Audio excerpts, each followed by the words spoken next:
하나, 둘. 주일날 잘 나왔는데, 저게? 뭐가 문제가 있나?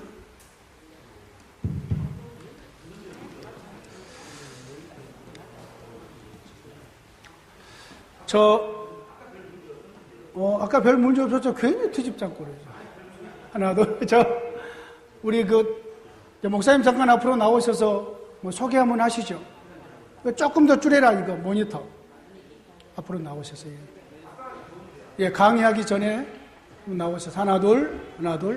예, 좋아요.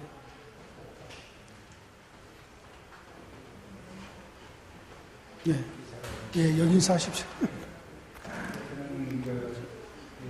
이거 마이크 좀 올려라. 이거 몇 번이. 제가 신현 목사님과 신학교에서 공부했던 동창입니다. 졸업하고 처음 만나는 거죠. 처음 만나는 그때부터 10월 정도 내려가지고 저는 강주에 있고요. 지금 그때는 신학교를 졸업하고 처음 만나서 세상에. 목회 잘 못해서 그냥 전도에 미쳐가지고 현장 전도하고 하나님 힘주시면 외국을 1년에 만들 것이 이렇게 나가고 전도에 미치는 것입니다. 다른 모르겠고 그래서 신학을 배웠는데 이거를 전도 현장하고 선교 현장에 실제로 어떻게 이거를 실제로 실현시킬 건가 이런 거에 대해서 거의 평생을 미쳐서 고민하고 살다가 오는데 신 목사님이 세미나 한다고 동창하는 목사님한테 연락이 왔어요. 그래서 제가 스케줄이 좀 있는데 만나보고 좀 도움도 좀 받기도 하고 기도도 많아야 되겠다 이런 생각이 들어서 스케줄 좀 캔슬하고 데려왔어요. 우리 박수 한번. 예. 세상에 아침에 갑자기 전화가 왔어요. 전화가 와서 이제 신학교 때 진짜 미남이었거든요. 지금도 미남이지요. 키도 크고 코도 우뚝하고 아주 미남이시고 인품도 좋으셔서 참 좋은 분이다, 좋은 친구다 그랬는데 오늘 이렇게 또 만나게 될 줄에 참 몰랐네요. 감사하고요. 자, 이제 이틀 동안 하면서 성경 전체적인 주제가 하나님의 나라임을 우리가 성경을 가지고 증명을 했고, 그리고 하나님이 이 세상을 만들 때에 처음부터 하나님의 나라를 목표하고 만들었음도 우리가 알았고, 그래서 눈에 보이는 모든 것이 하나님의 나라의 영역이고 하나님의 나라에 하나님이 자기 백성된 우리에게 선물해 주신 것도 우리가 확실히 알고, 이제 모든 것을 전부 다 우리가 해석할 수 있을 거라고 그랬습니다. 태양도, 달도, 산도, 바다도, 들도 전부 우리가 이제 하나님의 나라의 관점에서 해석할 수 있어야 되는 거죠. 사람도, 짐승도 다요. 자, 그리고 이제 어제 하나님의 나라의 이제 관점으로 성경을 뼈대를 세웠습니다. 이 뼈대를 세워서 이 성경을 8세대로 나누었고요. 에덴에서 수립된 하나님, 그리고 족장시대에 창세기 3장부터 창세기 50장까지 약속된 하나님의 나라, 그때는 족장시대를 하나님께서 동행하시고, 그리고 이제 모세시대 때에 하나님은 시내산에서 자신 나라를 조직하시고, 그리고 이제 가나안 땅에다가 다윗 때에 솔로몬 때에 하나님의 나라가 온전히 가나안 땅에 세워졌고, 그 나라가 하나님의 언약을 버리고 이제 북쪽은 아수르로, 남쪽은 유다로, 그래서 그때부터 이제 물론 여기 이전부터 선지자들은 장차 메시아가 와서 하나님의 나라를 온전히 이루실 것을 예언을 했습니다. 그런데 이때 더 많은 예언을 해요. 하나님의 나라를 예언해서 이러면서 구약이 끝이 나고, 예수님이 이 땅에 오셔서 공생의 기간을 끝날 때까지 십자가와 부활 이전까지의 시대를 가까이 온 하나님의 나라로 사복음서로 본다면은 이제 그 이후로 부활로, 그리고 승천하심으로 자신의 영을 이 땅에 보내서 이제 교회를 세우시고, 예수님의 십자가의 죽으심과 부활의 목적은 교회 세우는 것이 목적이라고 그랬습니다. 교회를 세워서 지금 우리가 예수님 재림 이전까지는 실현된 하나님의 나라의 백성으로서 성령의 내조와 함께 살고 있고, 마지막 예수님께서 재림하셔서 자신의 나라를 완성하시면서, 그의 나라를 이제 완성하시면서 이제 모든 역사를 끝내시고, 그리고 모든 이 세상에 거치는 것과 사망과 모든 불법을 다 제거하시고 그의 나라를 온전히 이루실 것이라. 이제 이것을 어제까지 우리가 마쳤고 지금 계속해서 반복하고 있는 것이, 예수님의 부활 이전에 모든 성경의 모든 내용은 그냥 교회로 가지고 들어올 수 없다. 그냥 교회로 가지고 들어오면은 이것은 윤리 교과서밖에 안 되고, 이것은 어떤 것들을 교훈하는 서적밖에 안 되지 복음은 되지 않는다. 사람을 살릴 수 없다. 사람을 살리기 위해서는 진정한 복음이 선포되어야 하는데, 그것은 예수 그리스도의 부활의 빛으로 재해석해서 하나님의 교회에 선포될 때에만이 진정한 복음이 될 수 있다. 이제 이것을 재해석하기 위해서는 이제 마지막 날 우리가 성경의 토대를 세워야 됩니다. 자, 우리가 기억해야 될 단어가 하나가 있다고 그랬죠. 하나님의 구원의 전경륜. 이 단어 자주 사용해야 된다고 그랬습니다. 하나님의 구원의 전경륜이라는 단어를 자주 사용하시면은요, 이 단어를 여러분 영어도 단어를 사용할 때에 이 고급 단어를 사용하면 영어가 상당히 고급스러워집니다. 나 배불러. I'm full. 이것은 아주 저급 영어입니다. I'm full. 그러면은 상당히 이것은 좀 고급스러운 영어입니다. I'm full이라는 단어를 썼을 때는. 이처럼 우리의 모든 믿음의 우리의 언어들 중에서도 이런 제가 중요하다고 하는 언어들은요, 자꾸 익혀서 내 것으로 만들어야 돼요. 내 것으로. 그러면은 상당히 부요한 그런 어떤 우리의 생각들도 넓어지게 되는 거지요. 하나님의 구속의 정경륜 속에서 이러면서 모든 대화들을 이루면은 창세기부터 요한계시록까지를 지금 딱 얘기해 놓고 그 정경륜 속에서 우리를 이 시대에 살게 하시고 이 시대에 복음을 맡은 사역자로 우리를 세우신 하나님을 찬양합니다. 얼마나 부요한 그리고 큰 스케일 있는 지금 기도가 지금 딱 이루어지고 있잖아요. 그지요? 자, 하나님의 구속의 정경륜, 꼭 이 단어 기억해 놓으십시오. 예, 하나님의 구속의 정경륜. 자, 이제 오늘 우리가 나눌 주제는 구원이라는 주제입니다. 구원을 성경에서 말하는 구원이 무엇인가? 오늘은 그것을 얘기할 것입니다. 기독교의 전통적으로 내려오는 구원 말고 과연 성경에서 우리는 전부 다 거기에 권위를 갖잖아요. 세상에 누가 어떤 것을 많이 가져와도 성경에서 아니다 그러면 아닌 것이잖아요. 그러나 모든 사람이 반대해도 성경이 그렇다면 이것은 진짜 그런 것 맞죠? 그러니까 성경을 중심으로 구원이 무엇인가를 살펴봐야 됩니다. 자, 몇 가지 대전제할 것이 있습니다. 첫 번째 전제, 하나님은 구원의 하나님이십니까? 맞습니다. 큰 전제입니다. 하나님은 구원의 하나님이십니다.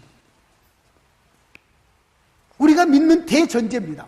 하나님은 구원의 하나님이십니다. 자, 성경은 구원의 책인가요? 아멘입니다. 성경은 구원의 책입니다.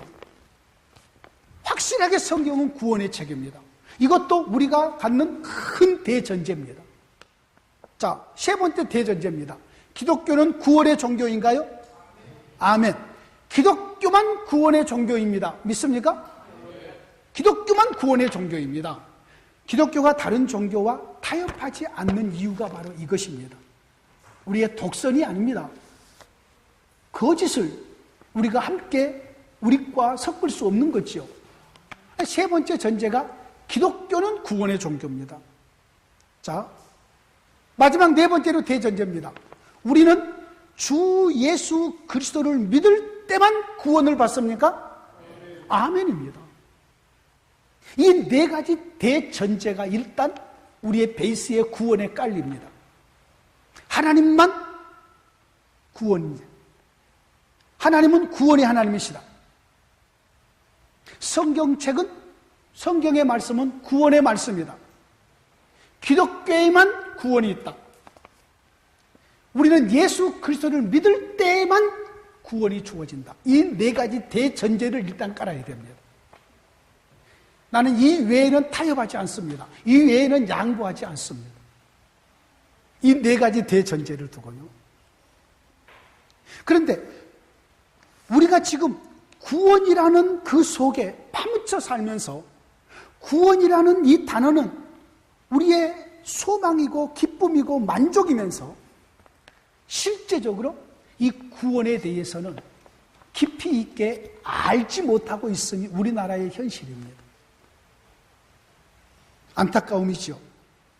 특별히 이 구원에 대해서 목회자들이 바르게 이해하지 못함으로 인해서 이 구원을 성도들에게 부요하게 설명해 주지를 못함으로 성도들이 잘못된 구원관을 가지고 세상을 살고 있는 경우들이 많습니다.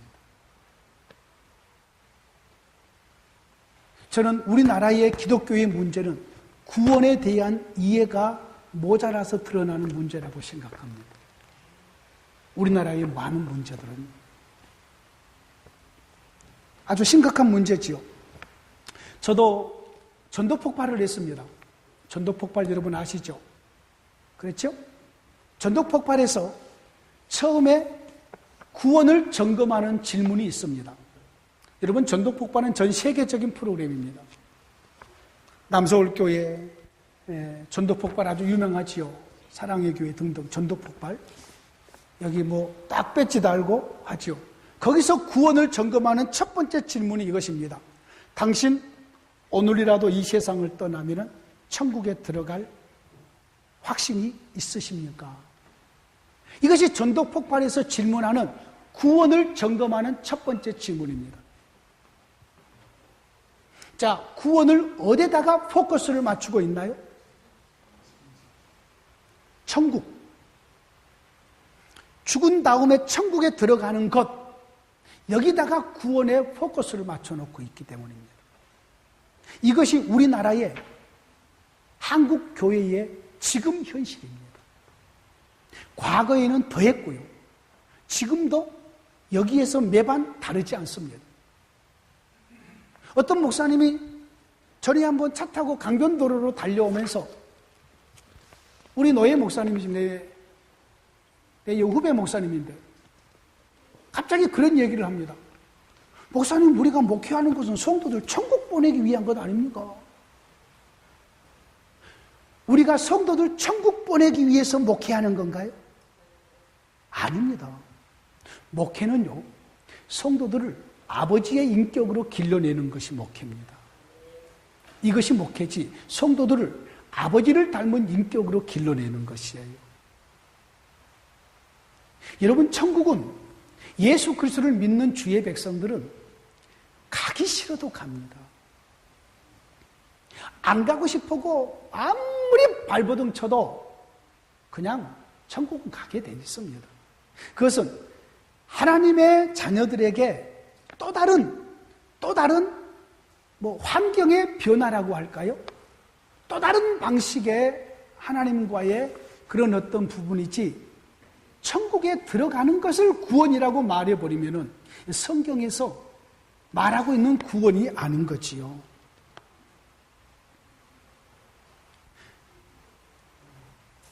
우리나라의 구원관이 지극히 내세적이고 지극히 죽음 이후에 드러날 미래적인 것에다가 거기다가 딱 포커스를 맞춰놔 버리고, 이것 때문에 나타나는 것이 뭐냐면 아까 우리가 대전제했잖아요. 기독교에만 구원이 있으니까 기독교 안에 있습니다. 하나님은 구원의 하나님 맞습니다. 그리고 성경은 구원의 책입니다. 그래 놓고 예수님을 믿으면 반드시 구원을 얻습니다. 반드시 얻습니다. 예수님을 믿으면. 자, 반드시 구원을 얻는다는, 마치 극장 티켓 하나 사는 것처럼 천국 들어간 티켓 하나 딱 사놨습니다. 사놔서 이제는 나는 구원 받았습니다. 구원 받았어요. 이제 구원 받았고 예수님을 구주로 부르고 믿습니다. 하나님은 아버지라고 부릅니다. 성령님이 함께 계심을 믿습니다. 그런데 죽은 다음에 천국 들어가는 것을 구원이라는 것에 딱 포커스를 맞춰놓고 보니까 지금 내가 좀 마음대로 살아도, 좀 죄 짓고 살아도, 좀 거짓말을 해도, 남을 조금 좀 속이고 살아도 그냥 천국 가는 데는 지장이 있어요, 없어요? 없잖아요. 예수 내가 예수 믿고 있으니까. 교회에서 조금 좀 더 사납게 굴어도, 막 가서 정치하면서 막 다른 사람을 막 그냥 비방을 하고 막 그냥 모함을 해도 예수는 내가 믿고 있잖아요. 그렇죠? 예수 믿고 있으니까 천국 가는 데는 변함이 있어요, 없어요? 없어요, 없어요. 그래서 이 모양 이 꼴인 것이죠. 천국은 내가 분명히 들어갈 것이고 다음에. 그리고 지금 분명히 예수는 내가 믿고 있고 안 믿지 않겠다는 거예요. 교회 안 떠나겠다는 거예요. 기독교는 내가 끝까지 내가 기독교 안에서 목사는 끝까지 하겠다는 거예요. 안 하겠다는 말이 아니에요. 끝까지 하겠다는 거예요. 예수 내가 끝까지 버리지 않고 믿겠다는 거예요. 왜요? 이건 놔버리면 지옥 가니까. 그리고 나서는 이 세상을 살아요. 그러면서 구원받은 사람은 열매가 있어야 된다. 나름대로 열매가 없는 건 아니죠. 나름대로 목사가 기도하고, 나름대로 뭐 어쩔 때는 전도도 하고, 나름대로 이것도 하고 저것도 하고, 뭐 가서 한 사람 마을 가서 뭐 봉사도 시켜주고, 때로는 구제도 하고, 선교지에 가서 뭐 좀 하고. 그렇죠? 그런데 나를 괴롭힌 놈은 내가 못 견디는 거지요. 어떻게라도 해가지고 어떻게 안갚음을 하고 막 그냥 그러다 보니까 거짓말하고 별별을 막 정치적인 것으로 가죠. 어느 총의 이야기입니까? 내가 아는 어떤 총의 이야기예요. 구원론이 잘못되어 있으면 이렇습니다. 우리도 다를 바가 아닙니다. 우리에게 그런 상황이 안 와서 그렇지, 우리에게 그런 상황이 오면은 우리도 그럴 수 있습니다. 안갚음 할 수 있고. 우리도 왜? 이 세상에 살면서 여기서 아주 중요한 이 모든 것을 전부 다 캄프라지 시키는 단어가 하나 있습니다. 문구가 하나 있습니다. 우리는 다 연약한 걸 어떻게 해? 우리는 다 연약한 사람들이잖아. 그러니까 그렇게 나타날 수밖에 없지.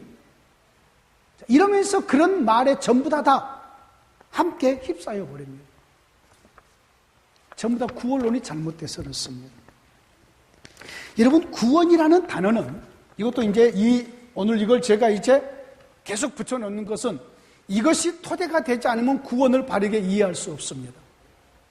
자, 구원이라는 단어는 하나님께서 에덴에서 자신의 나라를 수립을 했을 때에, 하나님의 나라를 막 시작을 했을 때에 아담과 하와가 타락하지 않았다면은 구원이라는 단어가 필요할까요? 안 필요할까요?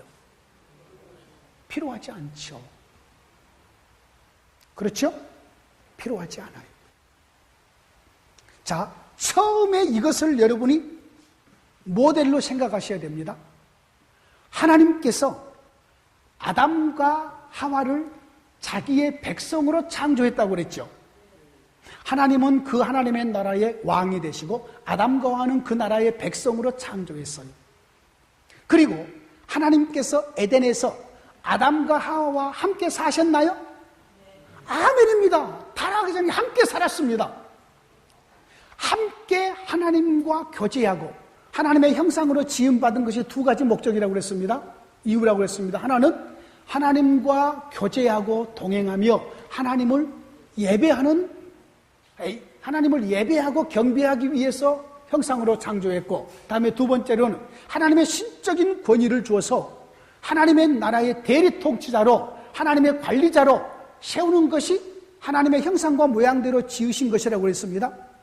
자, 그러면은 아담과 하와가 처음에 하나님의 형상대로 지음을 받아서 하나님과 함께 교제하고 동행하고 하나님을 경배하고 하나님이 주시는 신적인 권위로 모든 동물들을 다스리는 이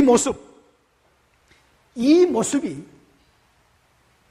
하나님께서 원하는 모습이고, 하나님과 함께 계속 교제하면서 동행하면서 하나님이 주시는 모든 권위로 가지고 하나님의 나라를 다스리면서 관리하는 그 사역이 하나님이 사람을 창조하시는 목적이니까, 그 모습, 그 하나님과의 동행의 이 모습이 구원받는 모델이 된 거지.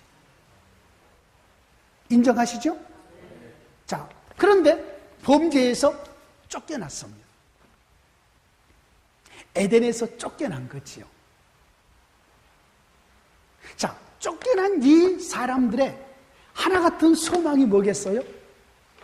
옛날에 다시 그와 같은 모습으로 회복되는 거겠죠. 그렇죠? 자, 여러분, 다시 회복되는 것은 뭘 말해요? 다시 하나님과 함께 교제하고 동행하는 것이 되겠지요. 이것이 회복이지요. 자, 조금 좀 멀리 뜁니다. 구약을 쭉 살펴와서 예수 그리스도께 오셔서 십자가 지시고 부활하셔서 우리가 사는 이 시대입니다. 하나님의 성령이, 하나님의 영이 우리를 에덴으로 불러들이신 것이 아니라 하나님의 성령이, 하나님의 부활의 영, 구원의 영이 자기 백성들 가운데 오셔서 함께 사신가요? 자, 회복이 됐나요? 회복이 됐죠? 함께 동행하죠? 자, 다시 한번, 이때에 하나님께서 아담과 하와와 함께 처음에 시작을 할 때에 역사가 진행이 됐나요? 역사 속에서 동행했나요? 죽은 다음에 동행을 약속했나요? 창조를 시작하는 그 순간 역사가 진행하지요. 그러면 하나님께서 아담과 하와와 동행할 때에 탈역사적으로 동행했나요? 역사 속에서 동행했나요? 역사 속에서 동행했습니다. 잘 들으십시오. 다시 이쪽으로 옵니다. 우리가 지금 AD 2016년 역사가 진행되는 이 속에서 성령, 2000년 전에 오신 성령 하나님이 여전히 우리와 함께 역사 속에서 동행하신가요? 이것이 구원입니다. 성경에서 말하는 구원은 하나님께서 자기가 창조하신 창조 속에 역사적으로 찾아오셔요. 역사적으로 찾아오신 하나님과 관계가 맺어져서 그 하나님과 동행하는 삶을 구원이라고 말해요. 성경에서 말한 정확한 구원은 이걸 말하는 거예요.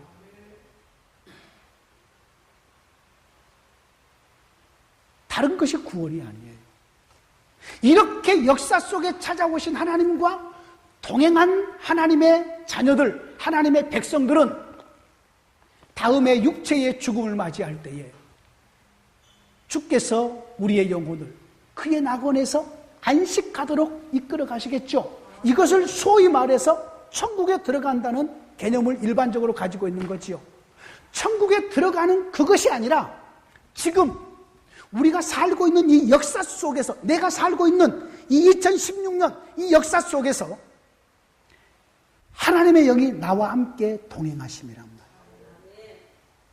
그래서 하나님을 아버지라고 부르고 우리는 하나님의 자녀가 되어서 그 하나님과 함께 지금, 여러분 성령 하나님은 인격적인 하나님이신가요? 아멘입니다. 여러분 인격적이라는 말은 지식을 가지시고 감정을 가지시고 의지를 가지고 결정하신, 우리도 그렇잖아요. 지식이 있잖아요. 감정이 있잖아요. 어떤 것을 의지적으로 우리가 결정하잖아요. 그 성령 하나님이 지금 나와 함께 인격적으로 나와 함께 임마누엘로 동행하심, 이렇게 함께 살아가는 우리의 삶이 성경에서 말한 구원이라고 말하는 것입니다. 자, 그러면 나와 함께 계신 성령 하나님 앞에서 거짓말을 할 수 있나요?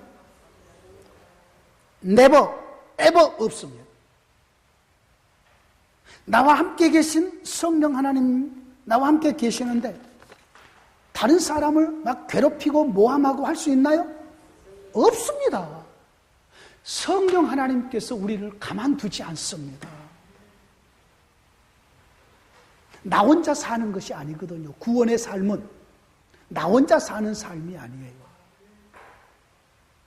성령의 충만이라는 이 말은 성령님이 나를 다스리고 성령님이 나를 말씀으로 가지고 인도해 가신다는 의미를 가져요. 이것이 성경에서 말한 구원이에요. 구원.